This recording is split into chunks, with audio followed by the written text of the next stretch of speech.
Hello, everyone. This is Rick with the Cyber Pro podcast. Industry leaders share their insights because hackers never sleep. But I'm excited today. We have a special episode with Danny Jenkins, the CEO and co-founder of ThreatLocker. Danny, thank you so much for being on the podcast today. Thank you for inviting me today, Rick.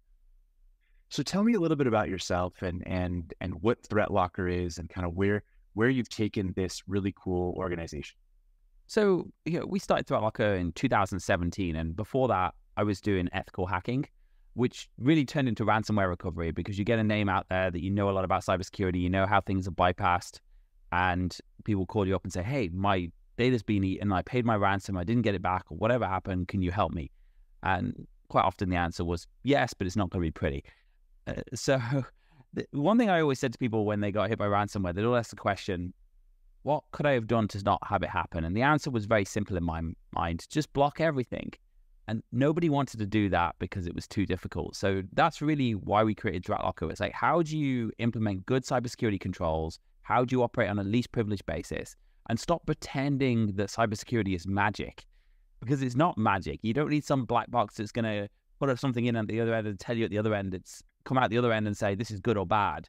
It's just sensible controls, taking away privileges, blocking unneeded stuff from running, limiting what applications can do. And that's what we did with ThreatLocker. We said, how do we make this accessible to the entire world? So talk to me a little bit about that, because that's an evolution, right? I mean, I think people have seen this drive towards the fancy new Cadillac or Ferrari of cybersecurity, but it sounds like you're doing some very core principles around the zero trust model and really just good hygiene. Is that a fair assessment? Yeah, and it's kind of an evolution that's gone through the entire cybersecurity. And now we're just doing it at the endpoint. So if you think back in the 1980s, firewalls weren't common and people would open all ports and they didn't care. And then they created perimeter firewalls. And then personal firewalls weren't common. And you'd allow all inbound traffic if you're on the LAN or if you're connected to the internet through a dial-up connection. And then they created the personal firewall, and that's standardized now on endpoints. And then we saw the same with mail servers. In the old days, all of them would send email to anybody without authentication. And then people said, no, you can only authenticate or relay mail if you need to send mail through our server. And what we haven't done up until now is say what can run on the endpoint. Companies have just said anything can run on the endpoint. You may not be an admin, but you can run any program you want, including malware, including ransomware. And we're not going to block you unless we think it's bad. And we've gone through 20 years of failing to detect what is bad, from the love bug right up to ransomware and reverse shells and remote access tools and things like that. And the evolution is really just common sense, which is, why are we trying to chase our tail? Why don't we just block everything and allow what we need? And life just gets so much easier. And that's really where cybersecurity has evolved to in every area. What made the application so difficult was things like updates and dependencies. And that's what really ThreatLocker focuses on, is making sure that part's easy, so the rest of it becomes easy. So talking about endpoint protection, right? What are some key concepts around protecting that edge that we just are starting to finally get right? It's been something that I've heard about, endpoint protection, antivirus, ER, and like all these crazy things that we've heard. But what are you guys doing a little different on that endpoint side? So essentially, the way that an endpoint protection normally works is you've got a few different parts. You've got an antivirus, which will take a file and it will try and determine if the file is good or bad. What we're doing is saying, we don't care if it's good or bad. If it's not on the allowed list for your company, it's not running. So we're starting off with, we're going to deny it unless we have a reason to allow it, whereas most endpoint protection is starting off with, we're going to allow it unless we can find a reason to deny it. The next thing we're doing is we're saying, well, when something is running, what is it allowed to do? So an EDR or smarter endpoint protection will actually look at known bad behaviors. So they'll see PowerShell and maybe it'll try and run an unconstrained script and it'll say, hey, this looks suspicious and it fits into this pattern of suspicious, so I'm going to shut it down.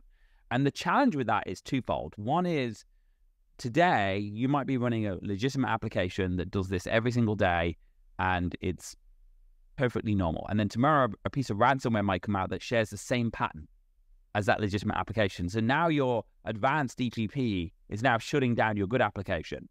And then another piece of ransomware comes out and it is not known about yet, so it's not detected. Whereas we're saying, okay, two things. Does it need to run? And if it does need to run, what does it need to do? Does PowerShell need to go out to every website on the internet? Does Office need to talk to PowerShell? No. So we ring fence the applications rather than saying we're going to alert.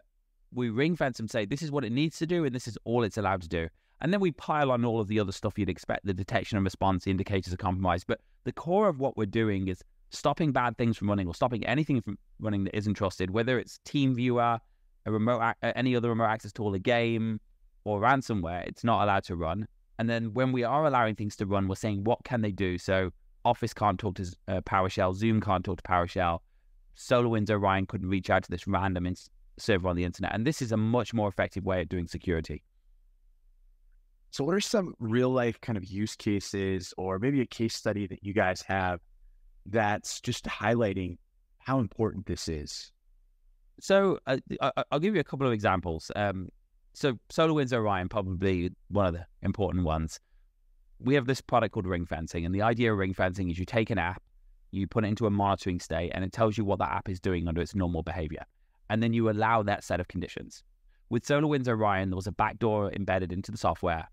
And 3 weeks after it was pushed out, the backdoor reached out to an AWS server in the US. So no EDR is going to trigger any alert. And it got instructions from the AWS server. Our clients who were using ThreatLocker with ring fencing and SolarWinds Orion had nothing happen. They just saw one deny saying that SolarWinds couldn't reach out to this random IP address on the internet. So that's a really powerful use case, because the software was compromised, but it didn't need to reach out to this random AWS server, so it wasn't able to. Another really strong use case is we had a client a few years ago with the Exchange vulnerability.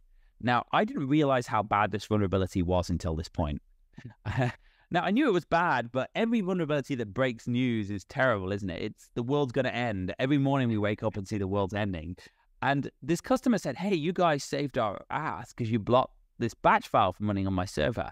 And the customer didn't actually use ring fencing on Exchange, or IIS in that case, but they did use our allow listing, so they did block everything by default. So we went and looked at the Exchange server, and it'd been exploited. And what happened is an attacker had connected to the offline address book and set the URL of the offline address book to be a different URL. And I still don't know how this happens, but we replicated in our lab. And when we do that, when an admin logs in, when someone tries to connect and download the offline address book, it doesn't download the bad URL to them. It downloads the file onto the server, into the startup folder. So IIS is now writing files into your startup folder. So admin goes to log in, it tries to run a batch file. Now, in this case, it was blocked by the customer, but we took it, put it in our lab.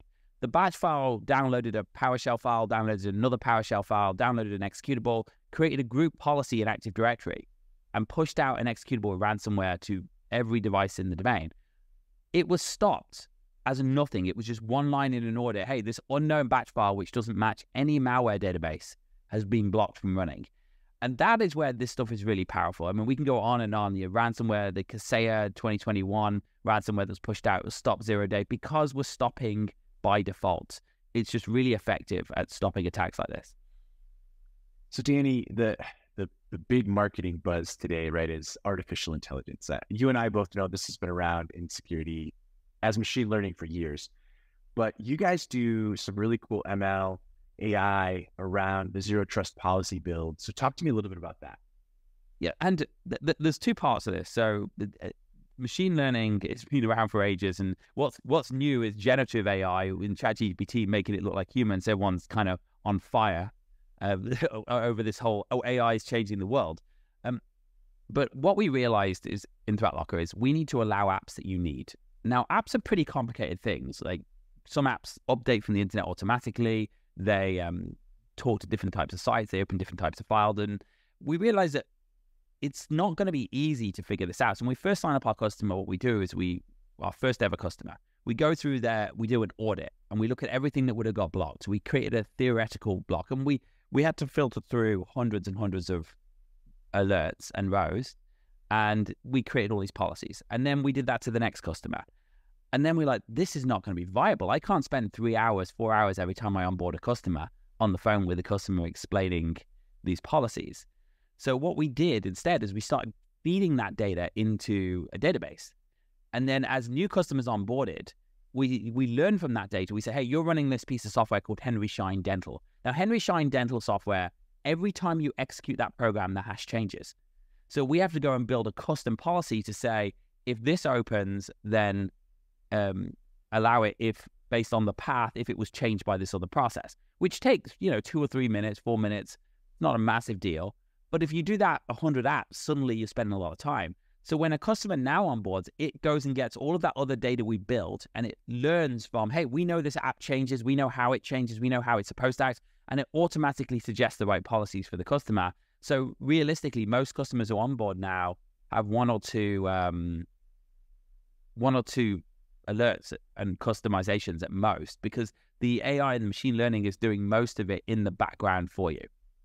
The other part about AI, which is more interesting actually, is we did a presentation at Black Hat recently, and I used to be an ethical hacker, and my game was to write custom malware.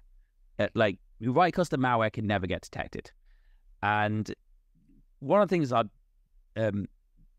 you'd find out what the customer wanted, what type of files it opened, you'd create this program, create a reverse shell on that machine.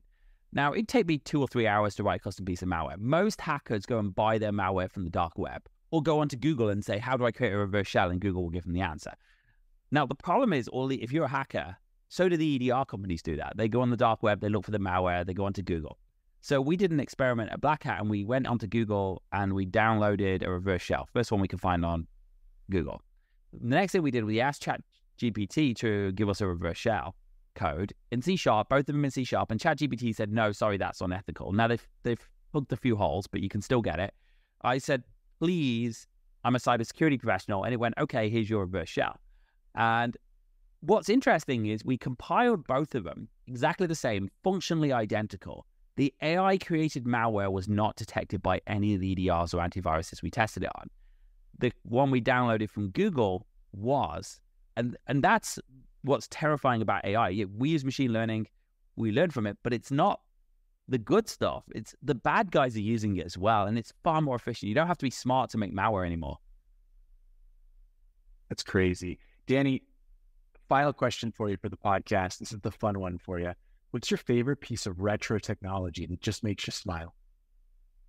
Oh, that's my favorite piece of retro technology. I don't know. Tape drives, I would say. Oh, interesting. Like, yeah, I mean, I hated them back in the day, but it was amazing that we could fit 300 gigabytes of data on something where the hard drive were small, but they just, and also they never got cryptoed. Right. And they're coming back. They may be. So, Danny, thank you so much for being on the podcast. Thank you for inviting me, Rick. Thank you for tuning into the Cyber Pro podcast. Make sure to like and subscribe so you don't miss out on new podcasts and all of our cool bonus content.